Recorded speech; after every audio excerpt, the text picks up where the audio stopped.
নতুন ওপেন হওয়া হোটেল আর নতুন প্রেম দুটোই শুরুতে খুব টেস্টিই থাকে, আর তার আসল রূপ বেরোয় কিছু সময় পর।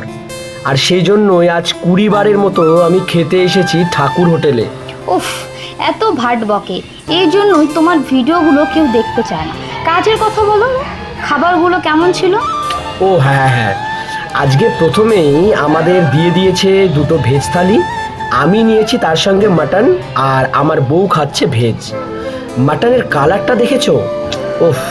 আর সঙ্গে এই যে রসুন দিয়েছে, মাটনের সঙ্গে রসুন, এটা যাদের পছন্দ তারা এই জায়গায় অবশ্যই এসো ভাই। আরে বাবা, এখানে যারা নতুন আসবে তাদের অ্যাড্রেসটা তো বলো। ও হ্যাঁ, এখানে আসতে গেলে তোমাদের শিলিগুড়ি মোড় থেকে টোটো ধরলে 10 টাকা ভাড়া। তা যেখানেই তোমরা থাকো, তোমরা যদি বলো যে ঠাকুর হোটেল, তাহলেই কিন্তু তোমাদের টোটো এখানে নিয়ে চলে আসবে। আর এখন আমি খাবারে মনোযোগ দিই, তো চলো টাটা।